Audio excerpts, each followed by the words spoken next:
silk shadows and borrowed alibis. The first lie wore silk and smelled like pomegranate. I'd know that perfume anywhere now, the way it arrives before she does, like a scandal scouting the room. Back then it was just a sweetness in our hallway, clinging to the framed photo from our wedding where Iris is laughing, mouth open, veil caught in a gust. I told myself it was a tester strip she'd been handed in a store. I told myself a lot of kinder things before my phone lit up with a message that wasn't meant for me. Same routine, it read. Pilates, then your door, leave the music on. There was no name, no signature, just that casual choreography that comes from repetition. I stared at the screen until the letters stopped meaning anything. Then I did something petty and unwise. I texted back a single question mark. The dots appeared, then vanished, like a body going under and coming up again. A moment later, Iris walked out of the bathroom in a robe that made her look like a secret I had been keeping from myself. She kissed my cheek with the absent gentleness of someone who has already kissed the person they're thinking about. "You'll be late," she said. "The bakery needs those shots before noon." I run a small studio above a sourdough place, which means every photo I take carries the ghost of warm crust. I photograph food, hands, the kind of still lifes that pretend not to be alive. On the walk to work, I tried to convince myself the text was a wrong number. When I reached the first traffic light, I typed, "Who is this?" and hit send before my spine could vote. The reply came when I was adjusting a tripod leg. "You must be her husband."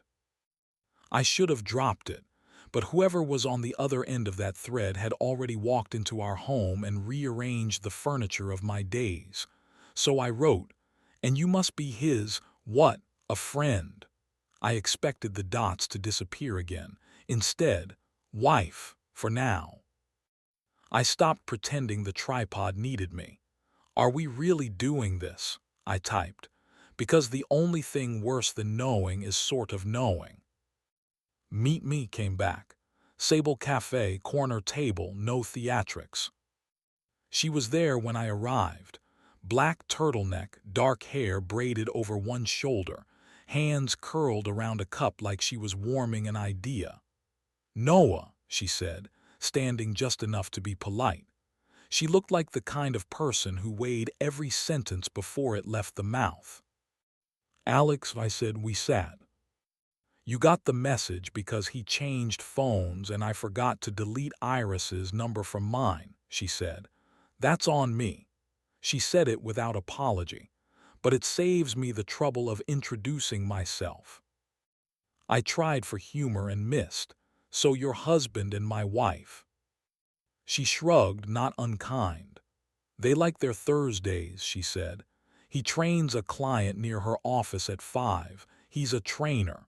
He'll text me about traffic and protein. I used to think routine meant safety. Turns out it's just a metronome for betrayal." The waitress drifted over, then drifted away when she read the air. Outside, a bus sighed like an old man. "What do you want from me?" I asked. "Sanity," she said. "Somebody in this mess who knows how it feels when a toothbrush you didn't buy shows up beside your sink." She slid her phone across to me face up. Photos of a hallway I recognized, red carpet I once tripped on, led to an apartment door I did not. Then a close-up of a key card from the Halyard Hotel. Then the same perfume I'd smelled on our staircase, a bottle half hidden in her bag. "Why are you showing me this?" I asked. "Because sometimes proof is the only kindness left," she said. "And because there's a way to pull them into daylight without lighting ourselves on fire." "I'm not a revenge person," I said lightly, which isn't true. "I'm a small justice person, which is worse. I believe in taped conversations, careful reveals, the theater of truth." "I'm not either," she said. "But I can smell the smoke on my hair already, and they're not the ones who lit the match." We didn't plan in that cafe. We spoke like people who wanted to go home and wash their hands. I left with her number and the idea that I wasn't insane. That evening Iris came back glowing the way people glow when the person they want has chosen them again. She brought me a paper bag with my favorite almond croissant. How generous infidelity can be when it wants to keep its costume. In bed, she turned to me with that old heat, the one I used to think only I could coax out of her. I didn't stop her. I wish I had.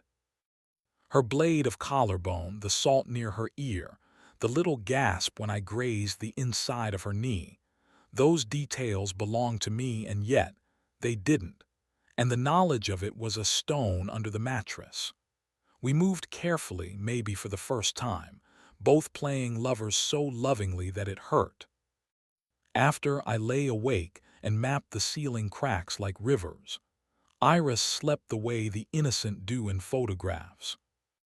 The next day Noah texted a time and an address. "If you show," she wrote, "we do it clean, no screaming in hallways, no cops, no posting online." I agreed like a man signing a peace treaty with the part of himself that likes chaos. We met in a hardware store. Noah bought a brass screw hook and a length of red ribbon. "For theater," she said, and I didn't ask. The Halyards lobby performs sophistication the way an actor performs a villain, lingering in mirrors. The elevator was a mouth waiting to be fed. We went up to the floor that wore the carpet from Noah's photos. She led me past the ice machine, past a cart with towels stacked like quiet clouds, and stopped at a door with the brass numbers slightly askew. She didn't knock. She hung the red ribbon on the "Do Not Disturb" sign and twisted the screw hook into the jamb where a lock would meet. A tiny, fussy act, a message. We waited in the shadow of a column, two polite ghosts. At 5:22, Iris arrived in that robe again, only now it was a dress and only I could tell the difference. She didn't look around. She didn't have to. She swiped in. Noah's hand was cool on my sleeve. "Now?" I asked. "No," she said. "They know what they're doing. Let them do it with the door open." She reached into her bag and produced a little wedge of transparent plastic. "I keep these from a shoot," she explained. "Props. It's a door stopper. If we place it at the right angle, the latch doesn't catch. Then we can talk to them from the safety of the hall. We won't go in. We won't need to." I thought I'd be shaking when the door gave under Noah's hand. I was. Fury is tidy until it is. Inside, music curled through the air, something with a slow beat and a lot of breath. The room was pretty in the way that expensive rooms often are. Good lamp, terrible art, a bed like a stage. "Iris," I said, a quiet word that felt like dropping a coin into a deep well. She came out of the bathroom already with her apology face on, which is to say, her face. Behind her, a man I'd never met but had already disliked by proxy, tall, careful beard, the look of gym work that forces the t-shirt to behave, rested his knuckles on the back of a chair as if bracing for a punch. Noah raised a hand to him, palm out, a traffic cop for shame. "We're not here to make a scene," Noah said. "We're here so you can look at us while you do the thing you're doing." "Alex," Iris said, and I loved her for saying my name first. I also hated her for saying it exactly that way, all breath and rehearsal. "I wanted to tell you." "You did tell me," I said, "just not with words." The other man moved toward us as if proximity might count as an apology. Noah didn't back up. She pointed to the ribbon and the hook. "You see that?" she asked him. "That means the next time you plan to be careless with me, at least remember the door." Iris looked at the floor. She's always been smart about priorities. "We'll talk at home," I said to her, because my hands were steady and I wanted to use that gift while I had it. "Pack a bag for tonight. The bed's going to feel crowded." We left with our dignity on leashes. In the elevator, Noah did something that nearly undid me. She took my hand, not like a lover, not like a nurse, but like a teammate in a sport where the ball is never in your control. Outside, the city pretended nothing had happened, which was generous. We walked until walking turned into sitting and sitting turned into the kind of conversation that makes a person remember they have a voice. Noah told me she had wanted to leave a year ago, but kept waiting for the right sentence to say it with.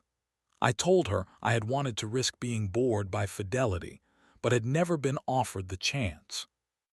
We decided, without saying so, that the people we loved had made their choices, and now we had to make ours. The next days were cautious, like staircases with missing steps. Iris did pack a bag. She came back twice for things she had forgot: the good conditioner, a sweater I used to steal when we watched bad TV. We tried to counsel her with plants and a tone like a lullaby. We peeled back years of kindness and found behind them something like exhaustion. When we touched, it was friendly. When we spoke, it was a courtroom with better lighting. "You wanted an open marriage," I said, finally saying the thing. "I wanted an honest one," she said. "Honesty would have been, I met someone and I'm losing my mind," I said. "Honesty would have been handing me the match before you lit the house." She nodded. It hurt to watch her agree with me. "I'll send you the names of the couple's therapist and the lawyer," she said. "Pick which you need first." I picked both.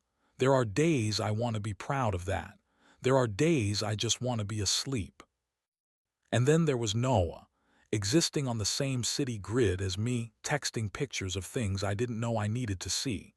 A cat asleep in a bookstore window, a pair of strangers sharing an umbrella, the word "stay" painted on a sidewalk where no one could obey it. She didn't call late. She didn't ask for more than I could give. She did, however, invite me to her studio one night, on a block where every building looks like it keeps secrets for a living. She designs textiles for a living, soft things that suffer our skin gladly. Her place smelled like cedar shavings and citrus peel. She made tea with ginger and something floral in it, and when she handed me the mug, our fingers touched in a way that felt both delicate and deliberate. "We can be careful," she said.